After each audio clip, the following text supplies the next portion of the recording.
Hey guys, this is Orsi and this is going to be my monthly video or video update of my monthly used card. Obviously I found something to mess with when I start hit record, obviously. But anyway, so for July, and I cannot believe that we're already done with the 7th month of this year. I had the Hash Tarot, and that was an interesting experience using this deck. What I mean is that, I studied the deck as much as I could. It was a very busy month. I switched jobs, and so I didn't had a lot of time to do divination again, which I'm not gonna blame it on, doing the job, because if you want to do something, you will. I think I just had to go through a more 3D experience filled month, and not just be my spirituality or emotional self as much at the beginning, definitely. So all I did was pull a card in the morning, and then work with either the message or the energy of what it gave me. I don't know, I always manage to shuffle it, shuffling the reverses. I don't know why, because I don't read reverses for quite a while now, but whatever. This card, by the way, showed up a lot in this month, because I'm writing down every day what I'm pulling. What I want to do at the end of the year is I'm gonna just go through all the pages and count all the cards and see which card came up the most in the year, because I think that's gonna be an interesting thing to look at. What was the recurring message of the year, and even without realizing. So that I'm quite looking forward to card counting at the end of the year. So this month was the Hash Tarot, and I originally, when I picked out decks to work with, I kind of imagined this deck to be featured in like a more wintry month, either in November or even October, or September, but maybe not September, but later. But I kind of felt like I was going through something like a transformation, and I wanted a deck that matched that energy. And it's quite interesting, because what this choice showed me is that this deck is not as much about decay and ending of things, even though if you look at the images, they are not new images or new objects. Everything is all connected, and something is always dying in the picture, but something is always alive, and it gives out a meaningful experience if you look at the interaction between life and death. And that's my main how do you even say that? That's one of the main things that I like about this deck, is that this deck handles the ultimate transformation from being alive to being dead in a way that doesn't make me terrified. It just shows the cycle of things, the nature of things, in a way that I can just be okay with it, or at peace at least, which is an issue for me. There's always something ending, but it's always something beginning. There's nothing is just still. Even if anything in your life gets still, it's only for a second, then things start moving again. But maybe because the months were not matching this energy, the months, like July was all about summer here where I live, at least. There was a lot of fire, there was a lot of passion, as in I want to go out, I want to do something, and being outside, being under the sun, there was more of that energy during the month than, things ending and just slowing down. I didn't feel the the decay element of the deck as much as I expected it to be, because I was first hesitant when I picked it for the month. I was like, oh, but is it a good, like match for this time around? Maybe I will feel too heavy or down from using this deck, because it's always going to talk about death and decay and transformation. But honestly, it didn't. It delivered the messages as clearly as I was expecting it to be, because I love this deck, and even though I didn't use it a lot before, every time that I used it, it always gave me clear answers. But what it was more so, it was able to show me the complexity in every day, in every situation, because there was a lot going on. Honestly, July was a busy, busy month. And nothing was just like, hey, it's gonna be, I don't know, give me an easy card to, like Three of Wands, for example. It's not just about, hey, we're moving forward, or you're moving forward, you have a journey to start. I actually have to do it. But it showed me, because of the image, how it looks like, how messy a start like that can be, how sometimes you get entangled with the past or with other people or previous decisions and residual feelings when you start a new journey. And starting a new journey is not like, oh, I'm gonna wake up and just decide that from now on I'm gonna do this and this and I'm gonna be this and that person. It's nice to decide, and it's always cool if you can actually decide to change like that. But as soon as you start the day, something is gonna come up and it's gonna be like, but are you sure? Hey, like, maybe this way was the better idea. Maybe you should just stay put. Maybe not starting as quickly is a better idea. So there are things that slow you down. Maybe you're gonna go on to detours as well, which I think this card shows quite nicely, which was helpful to see something from a different perspective. So now I would say that my perception of the deck changed, and now I think that if I want to look at a complex issue,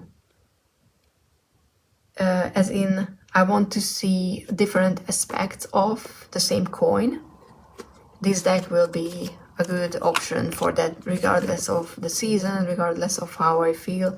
And I just want to put here this one because I like how it turned out. So yeah, that was an interesting, revelation of this deck, or using the deck. I still think that the artwork is absolutely stunning.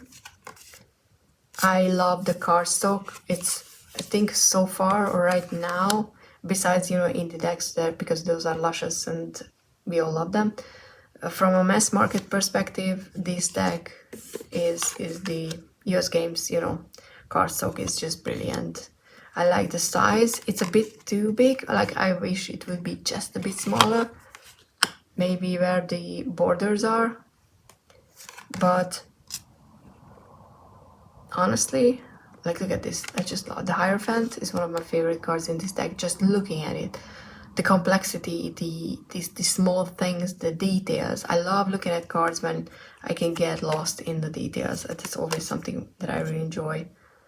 And reading the guidebook was very helpful, because, for example, something like this, like the Ace of Pentacles. This doesn't scream Ace of Pentacles for me. Yes, like, there's a beginning with the bird, you can say that, but the bird is holding a key. So how is that an Ace of Pentacles connected to the key? And I'm trying to find the guidebook. Of course, I always do that. No, Ace of not Cups, Pentacles. I go through the same book twice and then I don't see the card. So, this hand reaches out beneath from the earth. So, this is a zombie, by the way, just saying. There are maple seeds, which I'm assuming there are here. Like, yeah, so that's a maple seed. There are some flies and some, I would say, worms, but maybe they are just roots.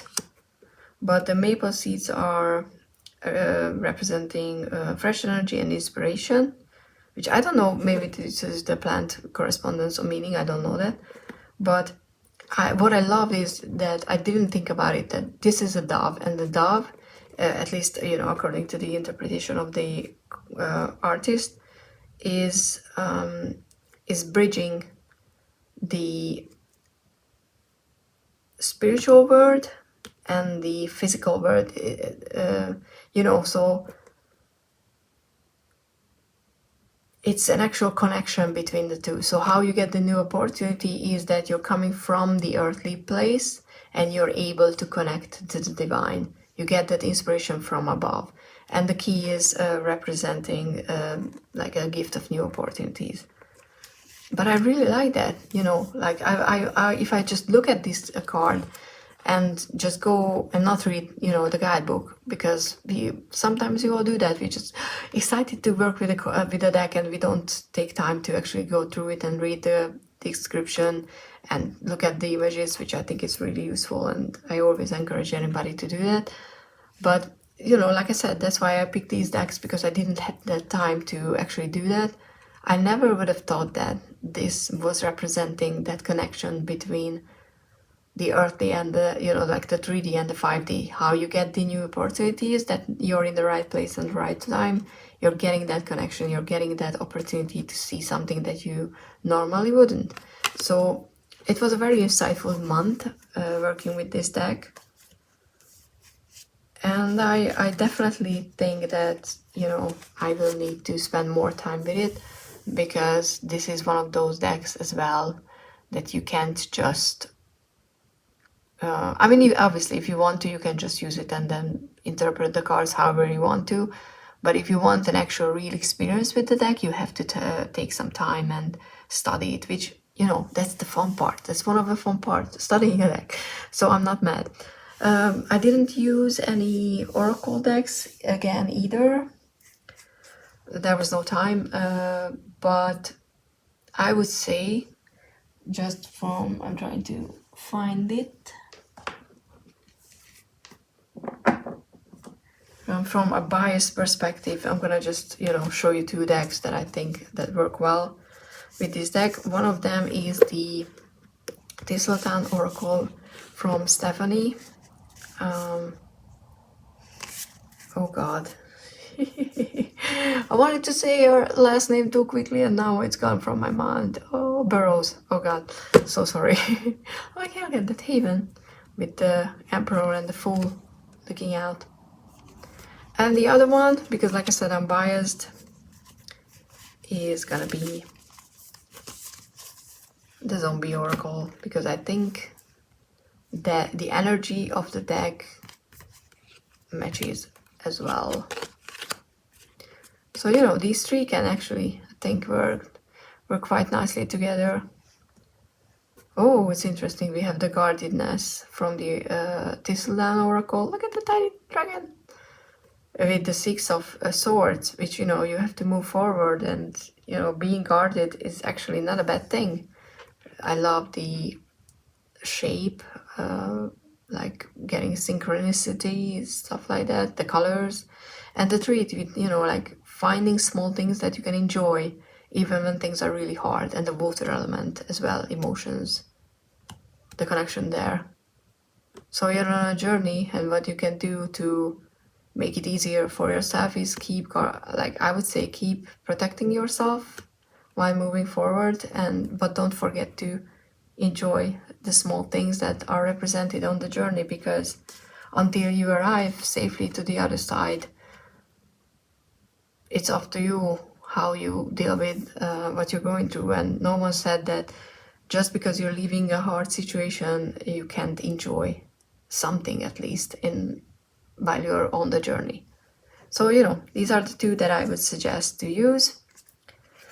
I hope this was useful. Like I said, I think this is a great deck, but it definitely needs time to play around with. Again, I don't think I will do this 12 decks for 12 months next year, but I will definitely have a few that I will have out and use it for a longer period than a month to get more familiar with. So yeah, you will see. But yeah, this is all. Hope this was useful, and as per usual, thank you so much for being here. Thank you so much for supporting me and supporting my decks, not just this one but the other ones, and my channel. So yeah, thank you so much. Bye.